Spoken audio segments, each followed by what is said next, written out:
उस 90 दिनों में आपके पास या तो ऑप्शन ये होते हैं कि आप अपने सिलेबस को खत्म करें, या फिर आपके पास ऑप्शन ये होता है कि आप जो है मॉक टेस्ट लगाएं।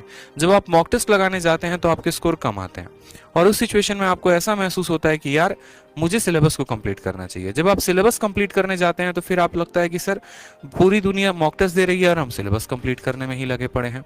तो इसका सॉल्यूशन क्या है? इस जो पैराडॉक्स है, इस पैराडॉक्स से आने का, जो इस चक्रव्यूह को तोड़ने का जो सॉल्यूशन है वो क्या है? आप में से बहुत ऐसे कैंडिडेट हैं जो पूरे भारत से सीजीएल और सीएचएसएल की तैयारी करते हैं, और इस तैयारी को करने के लिए पूरे के पूरे भारत से कम 20 प्लस हमारे 20 लाख से ऊपर जो है एप्लीकेंट्स अप्लाई करते हैं इस पेपर को लेकर। सबके अंदर थोड़ी बहुत जो है मन में एक प्यारी सी इच्छा होती है कि यार हम इनकम टैक्स इंस्पेक्टर बनेंगे, हम एमईए में जाएंगे, हम जो है सीएचएसएल में फलाना फलाना फलाना पोस्ट लेंगे, और इस इच्छा को आप बहुत अच्छे तरीके से पूरा करने में अपनी जान भी लगा देते हो। जैसे आप में से बहुत सारे स्टूडेंट होते हैं, मैं यूं कहूं कि 90% जो भारत का क्राउड होता है, इंडिया का क्राउड होता है, वो सिर्फ और सिर्फ किस पर फोकस करता है? तो वो सिर्फ और सिर्फ प्री पर फोकस करता है। मेंस के बारे में कोई नहीं सोचता, और इसका असर मुझे अभी इस बार के मेंस के आंसर की आने के बाद दिखा।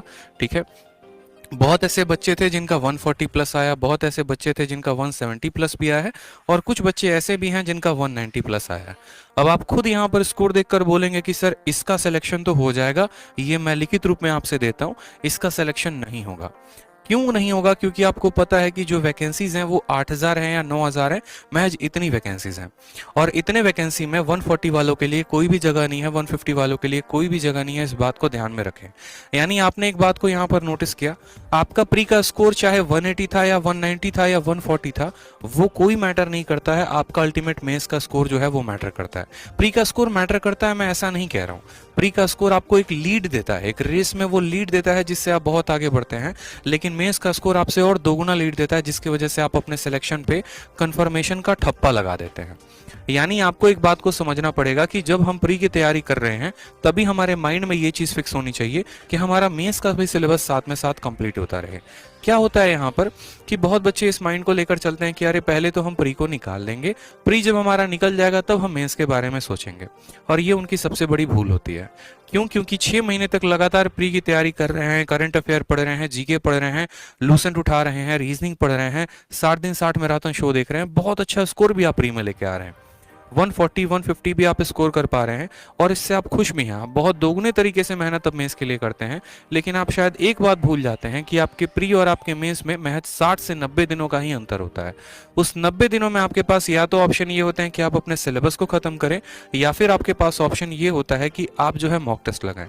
जब आप मॉक टेस्ट लगाने जाते हैं तो आपके स्कोर कम आते हैं, और उस सिचुएशन में आपको ऐसा महसूस होता है कि यार मुझे सिलेबस को कंप्लीट करना चाहिए। जब आप सिलेबस कंप्लीट करने जाते हैं तो फिर आप लगता है कि सर पूरी दुनिया मॉक टेस्ट दे रही है और हम सिलेबस कंप्लीट करने में ही लगे पड़े हैं।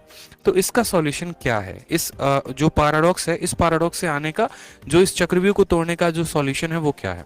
उसका सॉल्यूशन यही है कि हमें जो आखिरी के 90 दिन जो बाद में हमें मिलेंगे, उससे बेहतर है कि हम अभी से जी जान लगाना शुरू कर दें।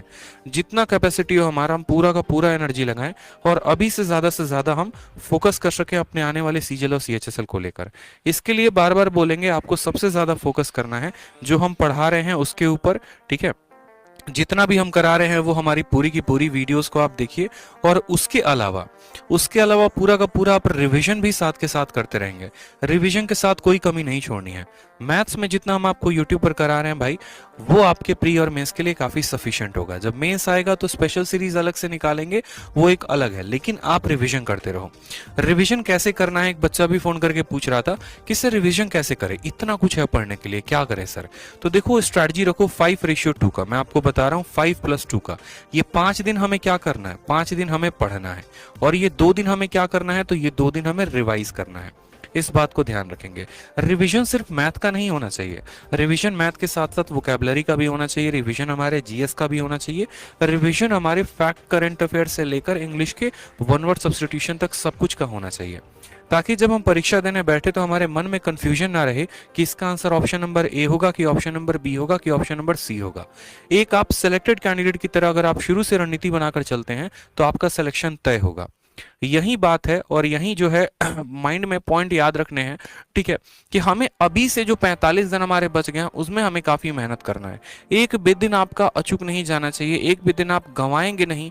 एक भी दिन आप ऐसा नहीं है कि आज मार्केटिंग मार्केटिंग में निकाल दिया, आज घूमने में निकाल दिया, आज थोड़ा मूवी देखकर निकाल दिया। ये एक दिन आपके सिलेक्शन के लिए खतरा बन सकता है, इस बात को ध्यान रखें। बाद में रोते रह जाओगे, कुछ हाथ नहीं लगेगा, फिर अपने आप को बस दिलासा देते रहना, कोई बात नहीं, इस बार नहीं हुआ तो अगले साल करेंगे। और ये ऐसा नहीं करना है आपको, इस बात का ध्यान रखिए। तो आपको जो करना है वो दोस्तों क्या करना है, आपको पूरे वीडियो जितने मैं करा रहा हूँ उसको देखिए। इसके अलावा कहीं और से भी अगर आप पढ़ रहे हैं, कोई और भी किताब लगा रहे हैं, करंट अफेयर पढ़ रहे हैं, सब कुछ पढ़ रहे हैं, आप उसको रिवाइज करिए। अभी से अगले आने वाले 45 दिन तक जो भी बच्चा 14+ आवर्स मेहनत कर रहा है, 14 घंटे से ज्यादा पढ़ रहा है, मैं कहता हूँ लिखित रूप में मुझसे आप लिखवा लीजिए, उस स्टूडेंट का सिलेक्शन है और कोई भी ताकत उसका सिलेक्शन नहीं रोक सकती है। लेकिन जिसका भी पढ़ाई यहां से कम होगा ना, तो उसके लिए बहुत दुख की बात होगी। उसके लिए दुख मुझे भी होगा कि लड़के ने इतनी मेहनत की, ठीक है, और तब इसका सिलेक्शन नहीं हुआ। तो अगर आप देखो क्या होता है ना, मैंने अपने बचपन से एक बात अपने लाइफ में सीखा है कि जहां तक अगर हम 70% मेहनत कर रहे हैं ना, तो बस हमें सफलता के लिए 20% और करना होता है। ठीक है, जैसे मानो कि ये पहाड़ है, ठीक है, और मुझे पता है कि यहाँ पर जाऊंगा तो भगवान के दर्शन हो जाएंगे, लेकिन यहाँ तक का रास्ता बहुत कठिन है। सभी लोग जोश में जाते हैं, अरे हमसे तो हो ही जाएगा, हम आराम से चलते हैं, और जाने के बाद क्या होता है, बहुत लोग यहाँ तक दम तोड़ देते हैं, बहुत यहाँ तक दम तोड़ देते हैं।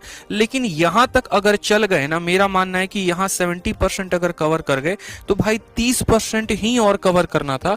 अगर वो शायद 30% कवर कर लिया होता तो शायद भगवान के दर्शन हो जाते। तो उसी तरीके से अगर ये 30% अगर आप और मेहनत कर लेते हैं तो आपका सिलेक्शन तय है। और वो 30% मेहनत क्या है, जो आपने पढ़ा है उसका रिवीजन है, आपका कॉन्टिन्यूअस मॉक टेस्ट है, आपका कॉन्टिन्यूअस प्रैक्टिस है। इस बात को ध्यान रखें। जैसे आज ही एक स्टूडेंट का फोन आया, ठीक है, एक मेरे पुराने मित्र भी थे, ठीक है, प्राइवेट जॉब करने के चक्कर में उन्होंने एसएससी की तैयारी छोड़ दी, और तैयारी छोड़ने के बाद क्या हुआ कि काफी टाइम तक उनको बहुत नेगेटिविटी झेलना पड़ा, लोगों की अलग अलग बातें सुननी पड़ी, लोगों ने ताने देने भी शुरू कर दिए। लेकिन आज उन्होंने मुझे बताया कि पिछले 1 साल से, यूं कह लो आखिरी के पिछले 9 महीने तक, मैंने अपने मन में ये बस गांठ बांध लिया था कि मुझे 7 बजे सुबह में लाइब्रेरी जाना है और मैं शाम को 7 बजे आता था, और 9 महीने तक मैंने लगातार ऐसा किया। ठीक, मेरा प्री में जो स्कोर रहा है वो 181 रहा, और मेरा मेंस में जो मैथ में स्कोर है 187, और इंग्लिश में 189 के करीब में स्कोर है। उन्होंने मुझे अपना स्क्रीनशॉट भी रिजल्ट का भेजा, और ये काफी खुशी हुआ। अब इस लड़के का जो अभी आप देख रहे हो अलग अलग चैनल्स जो रैंक निकाल रहे हैं, उसके अनुसार इसका ऑल इंडिया रैंक 13 आ रहा है, और ऑल इंडिया रैंक 13 वाले का मेरे पास आज ही कॉल आ गया, स्कोर कार्ड भी आ गया, सब कुछ आ गया। तो इनका जो एक्सपीरियंस, इनका बहुत जल्द मैं इंटरव्यू भी लेकर आऊंगा चैनल पे, आपसे मैं रूबरू भी कराऊंगा।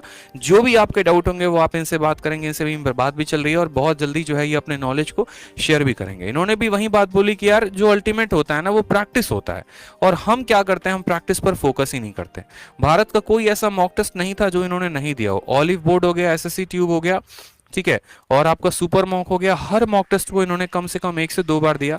अपने जितने कंसेप्ट थे रिवाइज किए, जितने मेरे वीडियोस थे या और भी इनके अपने पर्सनल बुक्स थे उन सबको इन्होंने रिवाइज किया, उससे काफी इनको मदद मिली। तो यही बात हम आपको कहेंगे कि डेडिकेशन जो शब्द होता है ना, वो डेडिकेशन सिर्फ लिखने के लिए नहीं होता है, वो डेडिकेशन एक स्टूडेंट के अंदर जेन्युइनली होना भी चाहिए।